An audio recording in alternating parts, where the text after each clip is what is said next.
David, I think a lot of people have been waiting for today's episode, wanting to hear your input with regard to this helicopter crash that tragically killed Kobe Bryant, his young daughter, and 7 others. How are you today, David? I'm very well, thank you, Jason. It's good to be with you. Good to see you as always. I think everyone watching, or I hope everyone watching, is aware, David, that these YouTube broadcasts that we do are sort of a precursor, sort of a lead-in to the sponsor exclusive show that we're doing every Friday. That's David Hawkins' Discovery CSI. People can watch it on patreon.com/reverse CSI storyboards, patreon.com/crowdsource the truth, and subscribestar.com/crowdsource the truth. And for people who are seeing us for the first time, David, of course, your signature method is to identify technological nuances, patterns, technology signatures related to an unsolved crime, an unsolved mystery, and then to seek out patents that might help us understand how these things could occur. What have you got for us today? Well, I think that's an excellent summary. I search around for summarizing or condensing what I do, and sometimes I just give up. But anyway, that's excellent. Thank you, Jason. Yeah, so the intriguing thing about the United States Patent and Trademark Office, in its wisdom, the government of the United States handed off the operation of the United States Patent and Trademark Office to the British company SERCO, which seems to be a remarkable dereliction of duty, if you will, or responsibility for the leaders of the American government. Because why would you hand off the crown jewels of your technology and details of all the, let's say, the weapons and economic advances to, well, a competitor and in some cases an enemy? But let me just go dig into the United States Patent and Trademark Office and its relationship to SERCO, and the possibility that this was a contrived crash of the Kobe helicopters. A number of really interesting patents inside the United States Patent and Trademark Office. One relates to the handoff of the communications with a mobile platform, such as the Sikorsky helicopter, from one ground station to another. And it turns out that SERCO is the world's largest non-state air traffic controller, with, I believe, 50 FAA contract towers operated in the United States, including the one at Hawthorne, which is, I believe, a municipality somewhere in California. That's right. What that means, of course, is that it may be that when one ground station or contract tower or just an air traffic control tower hands off control or communications to another, that obviously is intended to be seamless. But you know that we mix rather reluctantly with the group that describes itself as ethical hackers. And it struck me listening to this transcript, and I don't even pretend to be an expert in air traffic control, that there's something rather weird about the communications between the Van Nuys, is that the correct pronunciation? Van Nuys. Van Nuys. Van Nuys, where a woman's voice, obviously in communication with the pilot, hands him off or tells him to switch to the SoCal frequency, which is another air traffic control tower. And it would appear that the air traffic controller at SoCal believes himself to be in contact with the pilot, but whereas the previous handoffs had resulted in the pilot acknowledging the instruction to change and continuing to communicate about visual flight rules, etc., in this particular case, the communications from the pilot goes dead, at least as far as the SoCal controller is concerned. And I think that's indicative, or potentially indicative, that the pilot has been handed off to a rogue controller.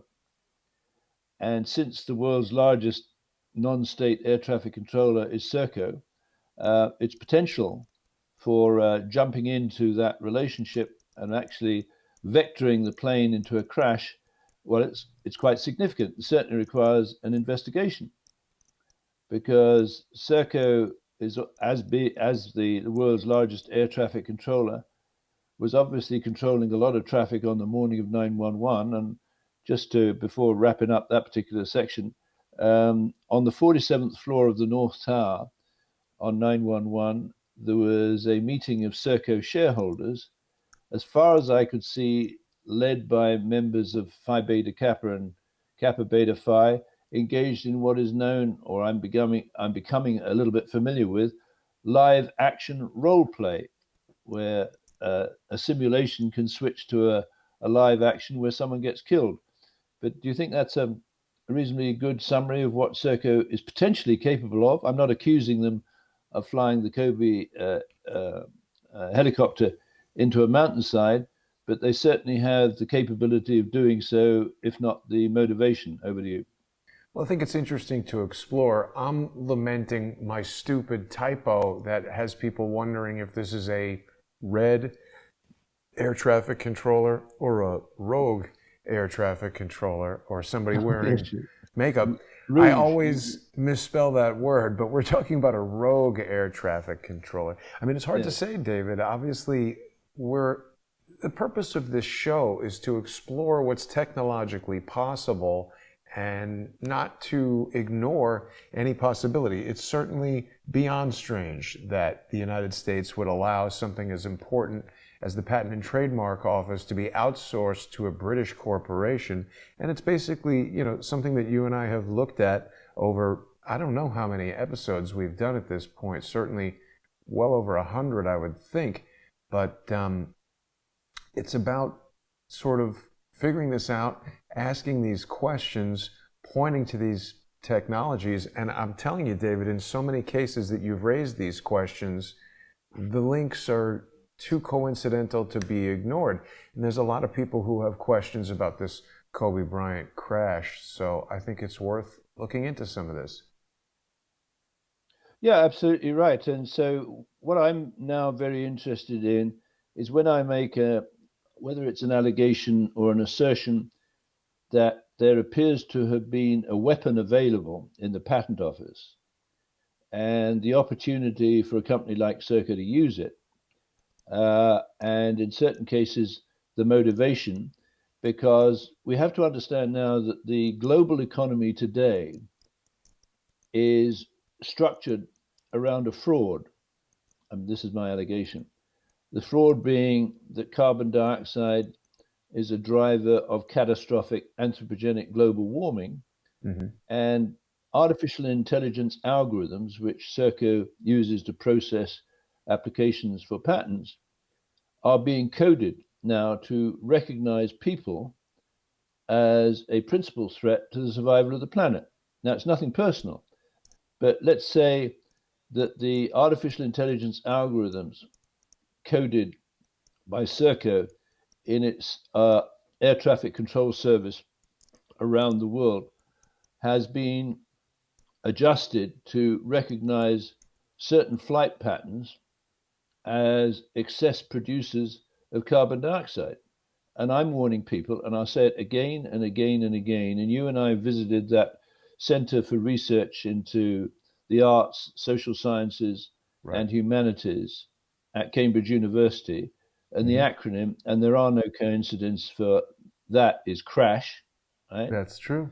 And we had visited that center because I'd seen an article that the center was starting to work on research into artificial intelligence to detect hate speech.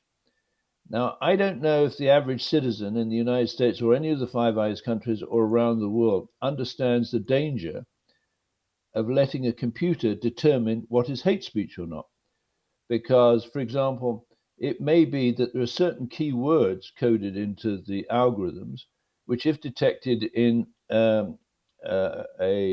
electronic mail communication, allow the computer to decide that the two parties on the either side of the email communications are engaged in hate speech because they're engaged in words like, I don't know, gay liberation front or et cetera, et cetera. So the point is now we are, all of us, including the subscribers to my show, we're facing now an unseen enemy that is deeming our communications, which are perfectly legitimate to explore this particular crash, they can deem it to be engaged in hate speech and shut us down or generally divert us. So we have Sorry, going into David, the patent let me office. interject something quickly there because it's very relevant to the inactivity on Crowdsource the Truth's main YouTube channel, the Jason Goodman channel. There was a show that I did with Charlie Robinson 2 or 3 weeks ago, and it was all about a guy that you've spoken to me about quite a bit. What's his name? Howard Lutnick. And his coincidental connections to Jeffrey Epstein via real estate and things like this. So we put out this video, and Charlie was a real estate broker for many years. He did a lot of research and made a lot of connections with Jeffrey Epstein, Howard Lutnick, other people they had done business with, and we put up this video, and it got taken off of YouTube, alleging that it contained hate speech. But of course, we didn't use any hateful language. We didn't direct any of the content at anyone because of their ethnicity or even make fun of them. So people have to go to BitChute now if they want to see this. It's been removed from YouTube, and I don't want to show too much of it here, or YouTube will remove this video. But this is causing one of the strikes on Crowdsource the Truth's main channel, the Jason Goodman YouTube channel, that's preventing people from seeing a lot of our live streams. So it's interesting to see how these hate speech algorithms can be strategically used in this really sort of indirect way. Social engineers who are monitoring everything that we're doing have, they've tried to represent, David, that, you or I are incorrect about what we say because, for instance, the Kinetic North America social engineering protection appliance, they say, is an email filter. But of course, any artificial intelligence that could detect language in an email could easily detect language that's transcribed in real time on YouTube. And of course, people who are watching us right now on Crowdsource the Truth 2 on YouTube are going to be aware that they can simply turn on the closed caption option, and they're going to get a real-time transcription of what you and I are talking about. So certainly the same kind of Kinetic North America tools that would allow them to detect something in email are going to allow them to detect what we're saying here. Yeah, absolutely. So I've now shortlisted a group of patents that I believe facilitate live action role play where a simulation turns into a fatal event, and all of the game characters participating retreat back into the woodwork and basically undermine, ridicule, bankrupt, or trivialize the work done by the game character class, which would be described by this infuriating phrase, conspiracy theorist. Right. Now, when I was an engineer working in the oil industry, I was based in Paris, and I would be flown to areas where there were oil well blowouts because I became an expert in one particular service relating to put out the oil fires. If I'd said to my bosses, okay, David, you're off to the Persian Gulf to help put out an oil fire there, and I said, well, how do we know it's actually happened? Is it a conspiracy theory? I mean, they'd have fired me. Right? Yeah. So what's totally fascinating about the de facto shareholders of SERCO, and I would say, apart from the BBC, SERCO is public enemy number one for the survival of the United States as we know it today. People do not understand how dangerous this outfit is, right? And let me just explain again why it's so dangerous. It's shareholders that met on the 47th floor of the North Tower on the morning of 9/11, in my book, allegedly to stage a live action role play attack on the United States of America. Its de facto shareholders are two Greek life societies, secret societies, I think, would be recognized by JFK in his speech of 1961. It's Phi Beta Kappa and Kappa Beta Phi. None of those people who met on the 47th floor of the North Tower of 9/11 have been interviewed either by the media or a organization that should have been concerned about what they were discussing, which is the FBI. Now, that's worrying because Kappa Beta Phi has two people of enormous influence in today's government under Trump. One is Wilbur Ross, right, the Commerce Secretary, who was 25 years with NM Rothschild and Sons Limited, which is the investment banker for Donald Trump, Queen Elizabeth II, and SERCO. And then another guy in the Kappa Beta Phi mix is Bloomberg, right, who I believe is self-financing a run to be the next president of the United States. He is. Right? That is to say, I don't think he needs to bother to go out and ask for money because he's a multiple billionaire. Yeah. Right?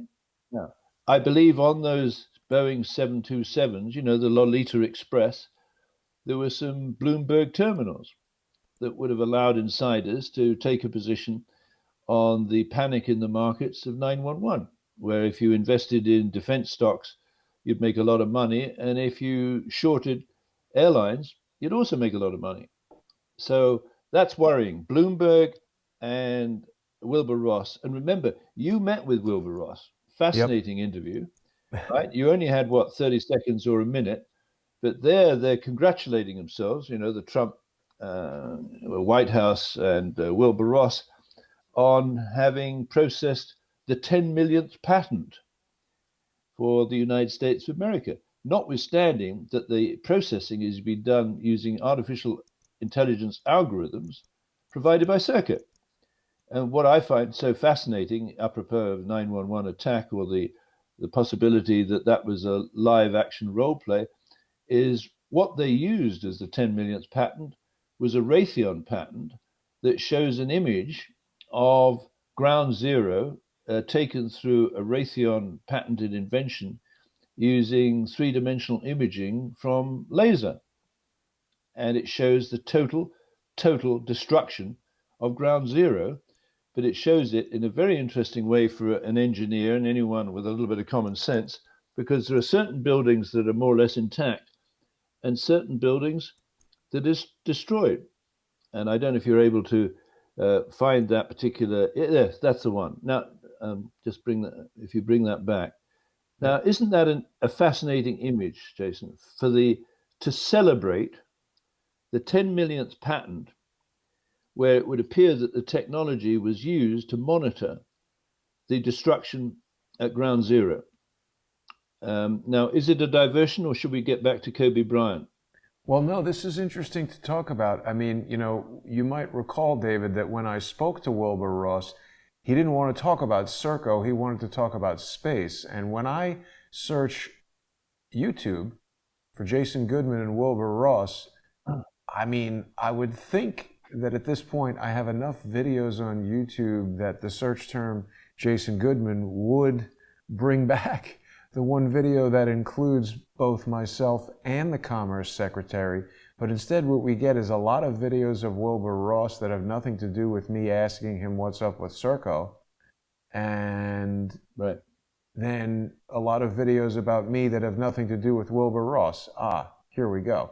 Here is the brief talk with Wilbur Ross. But that seems like a very inefficient search coming to us from YouTube, which is owned by Google, which is the largest search engine company in the world. But people can go back and check out this video. There's only 4,341 views on it, which is not a huge number of views considering the Jason Goodman channel has almost 90,000 subscribers. I think there's a lot of things happening, David, to reduce the reach of some of the videos that you and I create, particularly when they touch on things that Wilbur Ross and other people with influence in that level don't want to talk about. Well, let me just do a little reverse historical analysis and suggest to you that one of the most important live action role play events in America's history dates back to 1776. And so let's look at Phi Beta Kappa and Kappa Beta Phi. So my allegation would be that leaders or principals of Phi Beta Kappa, which is the honor academic society, the most prestigious one in the United States, that was established in 1776. And it has, I believe, 17 or 18 US presidents as members, 30 Supreme Court judges, and 120 Nobel Prize winners. So that's Phi Beta Really? Kappa. One of those Nobel Prize winners happens to be Jane Addams, Mm-hmm. right, of 1931. Well, did you know, or did I know? I don't know that I knew that Jane Addams was Phi Beta Kappa I and a didn't very know until influential you woman. told me. Right, right. But I think this is germane to the issue. On the other side, you have Kappa Beta Phi, which is a de facto shareholder, if not a controller, in Serco, with people like Wilbur Ross and a guy called Fink, I think, who's the CEO of BlackRock and Bloomberg, right? But that also was established in 1776. So now there's a couple of events that relate to my analysis or vector analysis of live action role plays. One is that back in 1776, didn't a group of people dressed as American Indians throw tea into Boston Harbor? Were they And dressed wasn't as that American considered a Indians? proper, yes, I didn't know live that action part. role play, right? So you have Phi Beta Kappa, Kappa Beta Phi, which is the Wall Street. It's the only chapter of Kappa Beta Phi left. And all of its members, they're engaged, I think, once in a year in a black tie dinner. And I think they strip off their black ties and they do a bit of cross dressing and joshing and roasting and stuff like that. So it's a really weird group with some really, really odd names. So the title of Wilbur Ross is The Grand Swipe. Would Yeah. Americans please tell me what that conveys? This is the Commerce Secretary for me back in the UK. You swipe something, you steal it, right? So if now, am I accusing Wilbur Ross of being a thief? No, I'm accusing him of being out of touch. Maybe he's past his sell-by date, but if he doesn't know that SERCO is running the United States Patent and Trademark Office, he should resign, because what SERCO is capable of doing is putting together a group of patents, right, that allow people, let's say game characters, to engage in live action role play and switch a simulation to live fire. Now, we're looking, I believe, at a process with this coronavirus, right? Because on October the 19th of last year, at the Hotel Pierre, which I believe is in your backyard, Mm-hmm. they held a simulation event called Event 201, sponsored by Johns Hopkins University, right? And financed by the Bill and Melinda Gates Foundation. And the simulation or the test event had as a prediction 65 million deaths. Well, now wait a minute, David. So They've far, been very adamant about saying that they did not make a prediction at that event 201 that's been quote unquote debunked by such illustrious outlets as Snopes and other dopes. But there was something going on with this simulation of a pandemic. And I don't know that they predicted it so much as, I don't know. This event 201 was a they, assu- 3.5. they assumed it, Jason, if I may Yeah, say so. I think the yeah. right word is they assumed a death of 65 million, just like with Hurricane Pam, right, which was a live action role play for events preceding the Hurricane Katrina bombing of the levees in New Orleans. They assumed 65,000 deaths if they could achieve a flood depth of 11 to 12 feet in the low lying parishes. So this is splitting hairs. In terms of artificial intelligence and deductive reasoning, if they assume an exercise with 65 million deaths, they're supposed to be catering, making sure, I mean, otherwise there's no point in doing the simulation, of what kind of things need to be in place to prevent it.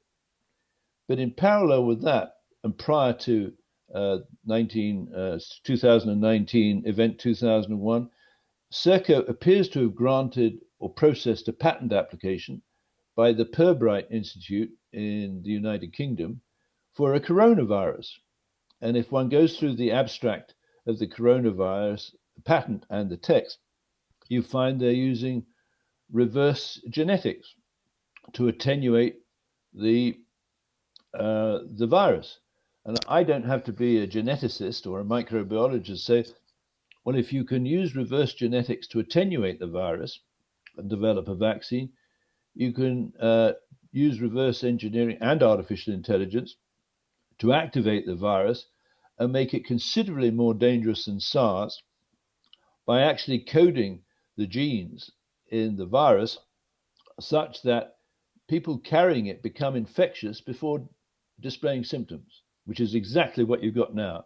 You've now got, and I'm not sure people are listening to our show as they should, and I don't mean to be judgmental, but you've now got two huge cruise ships locked up with 4,000 passengers on board, where it would appear that is now a crucible for the breeding, if that's the right word, of the coronavirus, which Wow. is infectious, where the people are not showing symptoms. So when those 3,000 people get off those ships, where the hell are they going to go? I don't care whether they've been quarantined forever, right? You've now poised for making potentially true what the event 2001 assumed, predicted, described, whatever. So they are splitting hairs when they criticize us or basically try and stop people visiting our sites, because I think we're probably, if I may be so arrogant, you and I, with our respective talents, are probably the only people who can reverse engineer a live action role play which turns live and results in high value targets getting killed or mass casualty events, such as the 343 firefighters who died when the Twin Towers were demolished around their ears. Over to you. Yeah, well, let me address some of the things that you've raised with the coronavirus because, it was interesting when it first started hitting the news maybe 3 weeks ago.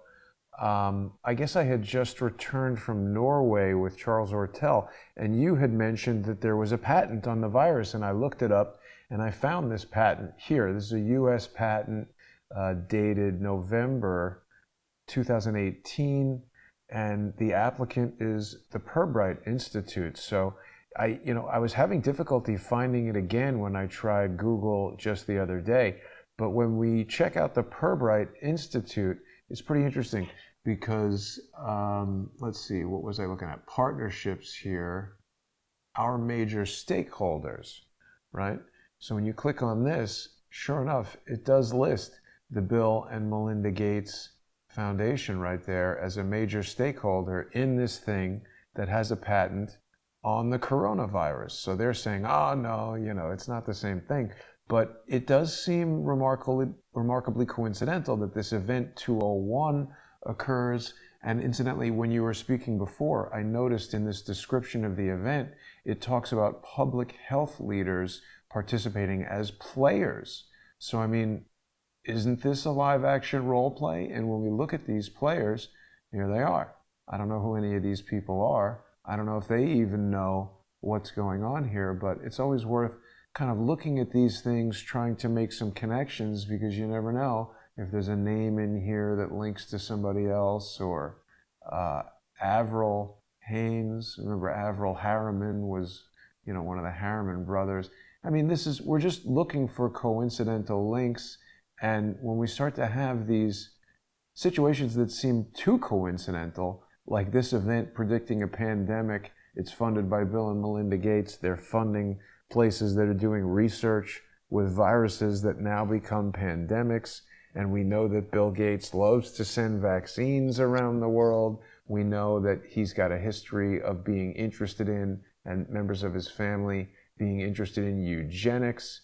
So I don't know. What do you think, David? Well, totally. I mean, I think what we're seeing now, and what I would like to encourage people to glean from our discussions, is I believe there's a procedure that I would arrogantly claim I pioneered in the 1980s of ground truthing live action role plays to see if the switch from the live action role play simulation ends up with someone getting killed, whether that switch can be driven by artificial intelligence or malice aforethought by a criminal actor. And I think these people are very, very smart, because by coding the artificial intelligence algorithms, which has obviously been shared with SERCO and SERCO is using in the patent office, they can actually get the AI pattern or the AI algorithm to control the body count at a mass casualty event or the time of death of a high value target like Kobe Bryant.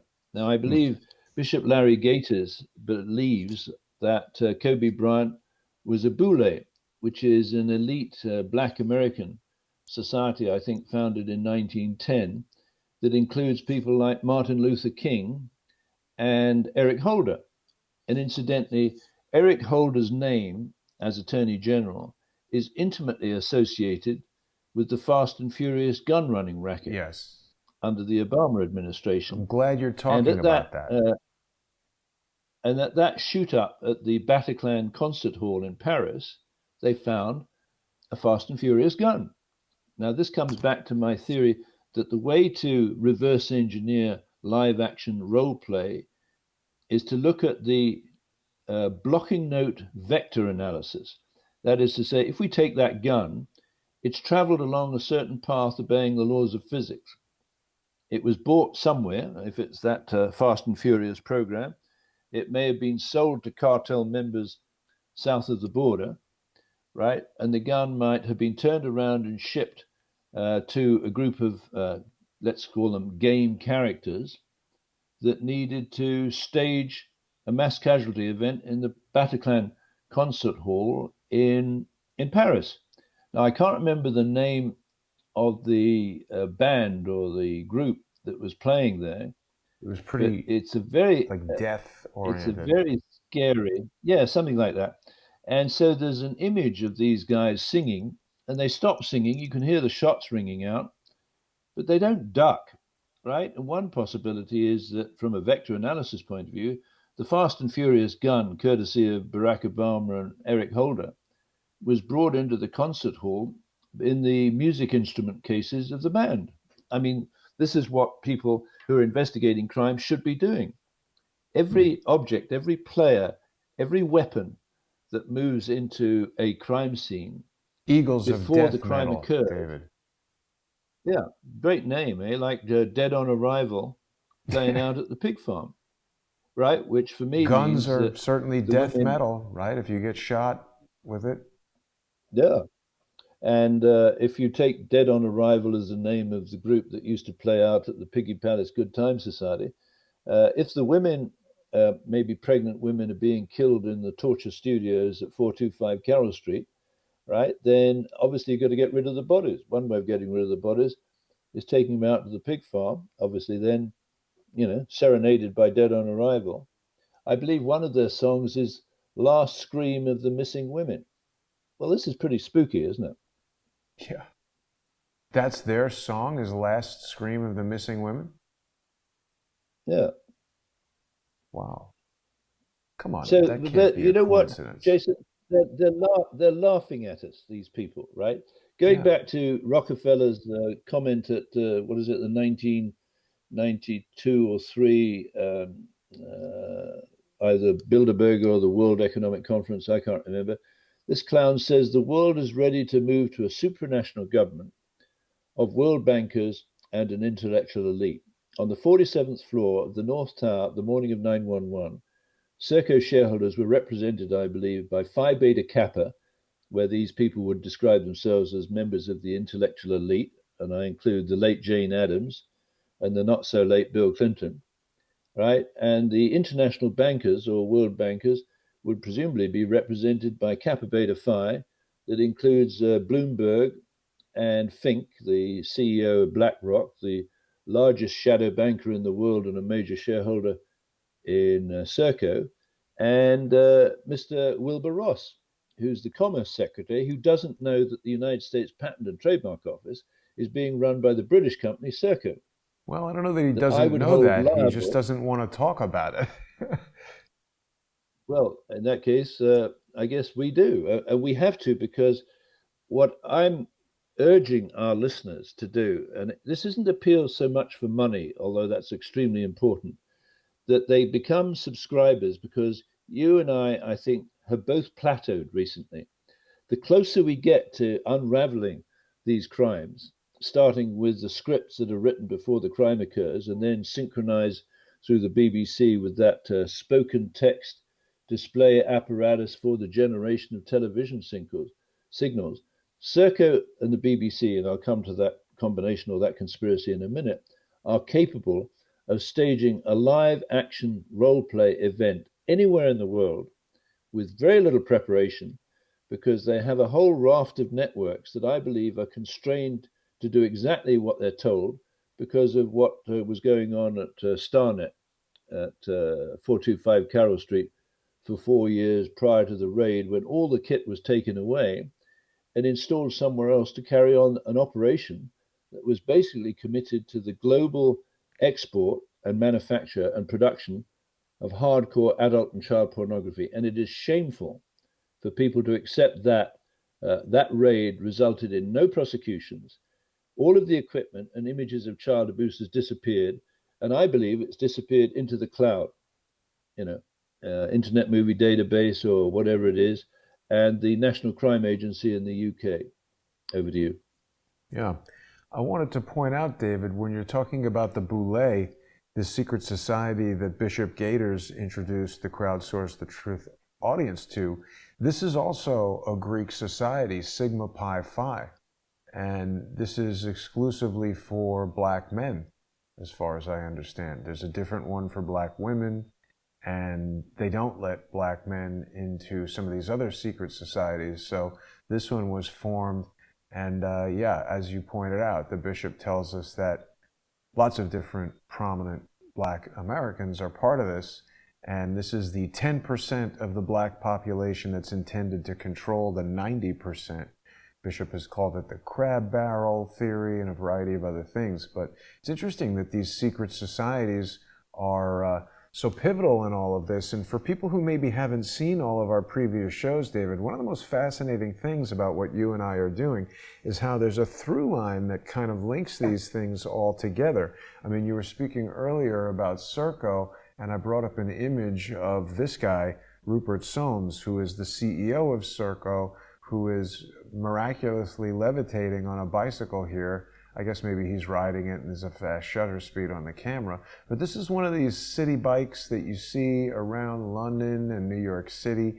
It's odd. In New York, the city bikes, they're owned by Citibank, which seems weird that Citibank, which is so busy making money being a bank, would care at all about bikes. And it fits into this whole carbon dioxide scheme that we've spoken about quite a lot. But, just this guy is the brother of Nicholas Soames, who is an alleged Mendenhauler, who Rashad Mendenhall is an alleged member of the Boule, owns a production company called Nappy Rose. A lot of people have spoken to us about how the rose is potentially a reference to the Rose Cross, the Rosicrucians. This is a symbol that is frequently associated with some of these secret societies and some of the bizarre rituals that they get involved in, including possibly Mendenhalling, which is a ritualistic form of rape, according to allegations that you and I have explored. And it also is closely linked to buck breaking, a practice that the bishop told us about, which was exercised, a horrible, torturous practice that was exercised by slave masters in the United States in the South during slavery, whereby the most robust male slave was beaten and raped in front of all the other slaves to break their will, to break their spirit. We then found this guy who is a football coach or was a football coach at Brigham Young University in Utah. Guy's name was Bronco Mendenhall. And I can't think of anything that bucks more than a Bronco. And what else is going on in Utah, David? The National Security Agency has its 1 million square foot complex, and the traitorous Mitt Romney is a senator from there. And the National Security Agency Director of Signals Intelligence, Maureen Baginski, through 911, convened a meeting shortly after with her 50 colleagues, including Bill Binney, and she said, you have to understand 911 is a gift to the NSA. We can now get all the money we want. right? This Which woman's obviously crazy. horrified Bill Binney and all those characters. Well, it's crazy because then the woman moves on through the FBI and she becomes signals director, effectively. I'm sure that's not the exact title for the FBI, and she institutes an intelligence network for the FBI. Well, what did they have before she appeared on the scene, which I think was about 2003 to 2005, and then she weasels her way to become the vice president of intelligence services for SERCO, right? Let me just mention a couple of other names. You were talking about Citigroup, Kappa Beta Phi. You have, let's say, you have Sanford Whale, former chief executive officer of Citigroup, and various other people. Now, Citigroup provided, I think, $380 million of loan finance to Trump Shuttle Inc. So I cast no aspersions on President Trump, but I do say when a lender provides a loan on that scale to a borrower, then the borrower is going to be watched very carefully because the lender doesn't want to lose all their money. And there's various ways of recovering money from a defaulting lender. And I believe these institutions, I think, if that's the right term, Phi Beta Kappa and Kappa Beta Phi, that were both established in 1776. And going back to the development of what is called sportsbook betting in this present day and age, we know that in 1693, the world's most exclusive premier gambling club, White's Club, was created. And in 1776, White's Club, when they gambled, these people, and they became extraordinarily wealthy aristocrats, many of them investing in the British East India Company, whose tea was tossed into Boston Harbor. I don't know if you knew that. I mean, the British East India Company's nose was out of joint. But what I'm getting at there, to put money down on the time of a high value target's death, like JFK, everyone in the world who's placing the bets needs to know the precise time. And the inventor of modern timekeeping, I believe, was a guy called John Harrison, who invented the marine chronometer. My late father, was a collector of antique clocks, and he admired, as I do, the engineering genius of John Harrison, because he built marine chronometers that could be put on a sailing ship at Bristol and sail to Jamaica and back, and over a 3 month period, neither lose nor gain more than 5 seconds, which is the most extraordinary achievement in engineering, given what was available back in 1776 is when John Harrison died. But I think that was the basis for modern accurate timekeeping and sportsbook betting, because the modern clock that provides the most accurate time in the world is the National Physical Laboratory clock in Teddington in Middlesex, which is a cesium fountain clock with modifications that is in the de facto custody of SERCO. Now, David, we've gotten a bit far afield from our topic about Kobe Bryant, but we will come back to that. I don't mind, because we always get into interesting conversations, and I mean, it speaks to some extent to the degree to which these things are interconnected. So you mentioned Trump shuttle. I'm very fascinated with the Boeing 727. Jeffrey Epstein's Lolita Express was a Boeing 727. We've explored in past episodes of Discovery CSI the unique functionality of the Boeing 727 with its rear door that can be opened in flight, its remarkable stability in low-speed flight. So I just noticed from that picture the tail number on one of the fleet of the Trump shuttle, which were all Boeing 727s. This was N918TS, and this was an aircraft that was originally operated under the tail number N8847E by Eastern Airlines, purchased by the Trump shuttle in 1989, sold then to the U.S. Air Shuttle, which became U.S. Airways Shuttle, and it was later scrapped. Interesting, U.S. Airways was purchased by or merged with Northwestern, for which Field McConnell was a pilot. And certainly Field McConnell's sister, Christine Marcy, was interested in the Boeing 727 because she used them for the U.S. Marshals Service. Isn't that right? Yeah, absolutely. So Christine Marcy called Field in December of 1988 and asked his advice on what she should do because airlines didn't want to transport prisoners shackled to the seat because of safety. And she, I think by 1984 or 1985, had taken money from the United States Justice Asset Forfeiture Fund and bought a Federal Marshal's 727 for the transportation of prisoners. By 1994, under the Clinton administration, whatever it was called, it became the United States Justice Prisoner and Alien Transportation System. And from that period, 1984 through to 1998, I believe, Christine Marcy, I believe, was the de facto director of flights controlled by the United States Justice Prisoner and Alien Transportation System.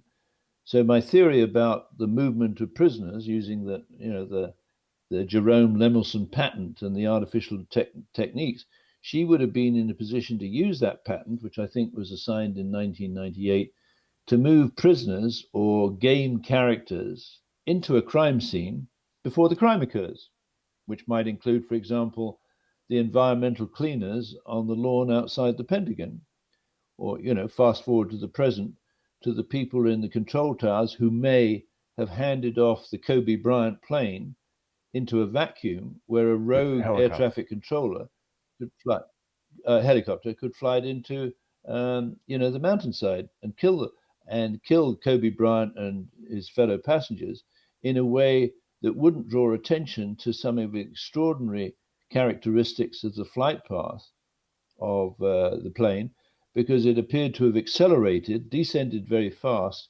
Now, again, I'm not enough of a pilot to say, even if that pilot who was qualified for instrument flying, although the helicopter charter service, if that's what it was not licensed to fly in low visibility area, would a man with that, I think he had 8,000 or 9,000 hours of experience, would if he was disoriented, behave in that way? Like, why would he accelerate? I mean, he flew down into the mountain. So there's a lot of questions to be asked about the vectors or the blocking points, which apparently he received, or the pilot received, or the equipment received, that flew it into the mountainside. Over to you. Well, we have just a few minutes, David, until we transition over to our sponsor-exclusive show on Patreon and Subscribestar. We'll be focusing more on the Kobe Bryant helicopter crash and some of the patents. Of course, we've been discussing how SERCO controls the patent office. They're a contractor to the U.S. government, to the British government, and they have, intense control over this patent office. I've just been perusing this U.S. Marshals site. It's interesting because this is one of the sites we've been back to many times. Someone is saying that the comments are censored. Ziggy, I'm not censoring any comments. That would be happening automatically by YouTube if it's happening, but I'll try and have a look at it. The thing I wanted to say about this U.S. Marshals Service website, this is weird that a law enforcement website would have this prominent tab about business opportunities. Incidentally, you've spoken to us many times about how Christine Marcy is involved with the Small Business Administration. And look at that, David. Have we discussed this before? Well, yeah, very quickly. So what intrigues me is what game characters can be deployed and be totally obedient in a live action role play event. Well, obviously, one group of people would be the group of people that travel on the Con Air aircraft because, well, they're prisoners and they're guards. And because of the control over the life of a prisoner or the quality of life of a prisoner in a prison system, for example, Julian Assange, the access to the outside world, to family, contacts, protection from assault by fellow cell members, it's almost total control.